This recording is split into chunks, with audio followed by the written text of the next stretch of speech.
In Spike Lee's biographical films, The Life and Times of Malcolm X marks the Met debut for theater director Robert O'Hara. He spoke to us recently about the emotional cost of telling Malcolm's story on the opera stage and about that spaceship hovering above. The opera. As an opera director, I'm joined now by our conductor today, Kazim Abdullah. Hello, Kazim. Hello, nice to be with you.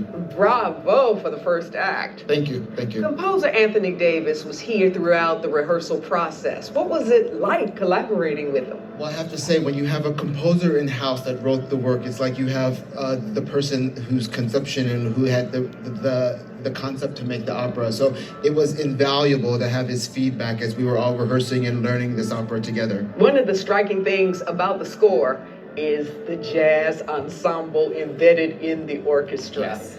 How would you describe that role that jazz plays in this opera? Jazz plays a critical role in this opera because as Malcolm goes along his journey in life, jazz and American jazz goes along a journey with him. So you have jazz from the 40s, 50s, and 60s. So you have everything from music like Duke Ellington, from music to Miles Davis. That sounds like these jazz composers.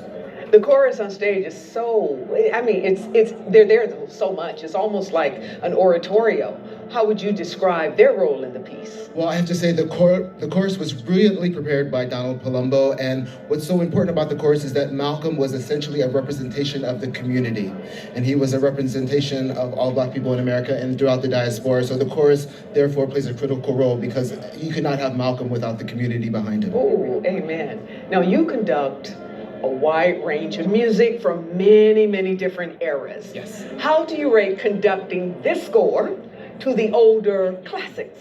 You know, I have to say it's not too much different. One is always trying to get to the root and the essence of the story that you're trying to tell on stage. So whether it's a modern opera like Malcolm X or an old opera from Mozart, it's all the same. You just try to commit to the music. Speaking of music, the Met Orchestra is so very versatile. But what was the trickiest thing for them in learning this opera? Well, I think the trickiest thing for everybody, including myself, is that this music can be very complicated at times. Lots of mixed meter, lots of amazing writing, and so one really just has to be very concentrated, and really the whole company has just been terrific. Oh, Kazim, it's been a memorable first act, and we luckily have 2 more to go. All right, so many, many thanks. I'll hear you out there. Okay, thank you. All right. Act 1 ended with Malcolm's white world. When Act 2 begins, a few years have elapsed, and he is still in prison, where he is visited by his brother Reginald, who tells him that hope and rebirth beckon in the teachings of Elijah Muhammad, leader of the Nation of Islam. Here is Act 2. Yeah, hello. Hello. And brava on your superb dual performance in Act 1 as Malcolm's mother and as his wife in Act 2. Now, this may be unfair, but which of these 2 roles is more satisfying to play? Oh, it's hard to choose. They both are satisfying for different reasons. I think Louise, dramatically speaking, gives me a mad scene. I get to go a little crazy on stage, and I've never gotten to do that. It does cost me some because I do cry after singing the scene because she was a real person, so it's very real to me. And then Betty, though, I get to come back and be grounded and be tender and loving and caring, and that's really nice to do. So I can't choose. Don't choose. Don't choose. I won't make you. When I played Betty Shabazz on screen, I was struck by her extraordinary resilience. What do you most want to capture as you portray this remarkable woman? Oh man, I would love to capture her, like I said, her tender, loving energy. She was fiercely protective of her daughters and of Malcolm and of his legacy. So I hope that comes through. You don't get to see a lot of her, but I'm hoping that poise and that power that she had really comes through. I'm sure it does. I know it does. As a rising Black soprano star at the Met, what does it mean to you to play roles like this on this stage? Well, on one hand, it's a dream come true. In my high school yearbook, I wrote, "See y'all at the Met." So this is something that I've always wanted to do. So it's that dream come true aspect, but also it's, I've entered the industry at a really interesting time in that I've gotten to sing 3 different operas where I'm playing real life Black women, and I'm getting to explore Black womanhood and all the different facets. And that's a really beautiful thing that I'm really grateful for. And it's important. These ladies deserve to be on this big stage. Absolutely, onward and upward. Before the opening night of X, you met with Malcolm's daughter, Dr. Ilyasa Shabazz. Did meeting her provide any insights into portraying her mother? Oh yes, she was the one that told me that her mother was so kind, so loving, would say, "Dear heart," like you said in the movie. She would say that to people, "Dear, my dear heart." So I really, it really changed the way I thought of her because I wasn't sure what I wanted to bring to her just yet. And also she said I looked like her mother, which was really special. Uh-huh. She looked at me and grabbed me and said, "Mommy?" She said, "No, mommy, daughter, because you're old enough to be my daughter." Leah, it's been an extraordinary pleasure meeting you. Thank you for your incredible talent, that we're witnessing. And thank you for speaking with me. Thank you for having me. Absolutely. For any artist, it is a gift to portray compelling figures from history like Malcolm X and Betty Shabazz. Of course, the Malcolm we see on the Met stage today has been reimagined by Anthony Davis and his collaborators. Here's a look at the life and legacy of the real Malcolm X. Malcolm X was born as Malcolm Little in Omaha, Nebraska in 1920. Foundation. Digital support is provided by Bloomberg Philanthropies, and the Met Live in HD series is supported by Rolex. We'll be right back after a break.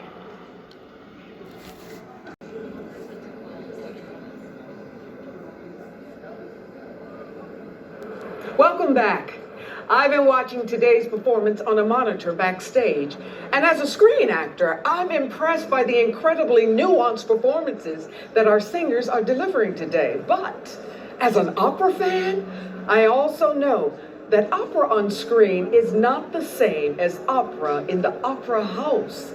As remarkable as today's transmission of X is in the cinemas, it simply can't compare to the visceral power of Malcolm's story and Anthony's music experienced here in the auditorium. These voices demand to be heard live. So please, come to the Met or visit your local opera company. A few weeks ago, Met movie theater audiences experienced Jake Heggie's 21st century masterpiece, Dead Man Walking. Today, we have X, and next month, we'll be presenting the live in HD premiere of Daniel Catan's extraordinary opera, Florencia in el Amazonas. That's 3 recent operas in rapid succession on this stage and in cinemas. Something that has never happened before, but is vital for opera to continue to flourish. Opera audiences want important stories that they can relate to, and the Met is committed to presenting them. But staging new productions of contemporary work is very expensive. Ticket sales cover only a fraction of the cost. The Met relies on opera lovers like you to help make up the difference. If you're able to, make a donation.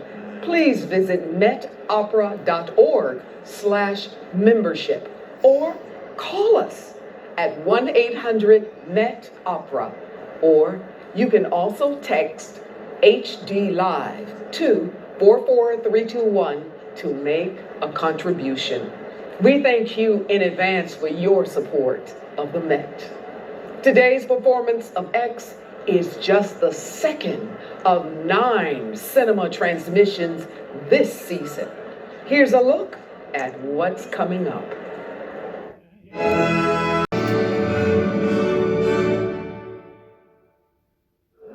As we just saw, the Met's next live in HD presentation will be Florencia in el Amazonas on December 9th. The opera just had its premiere 2 nights ago with soprano Eileen Perez in the title role. Here's a look at an excerpt of Eileen's glorious Act 3 aria, Escúchame, or Hear Me. Eileen Perez is with me now.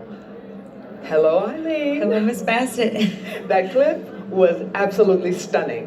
Tell me about Daniel Catan's music. What do you love about it? I love that he's given a sonic and spiritual realm of a story about identity, a story about a connection with a realization of oneself in a community as well, and a story that brings us back in touch with nature to learn from our ancestors and to reconnect to our roots.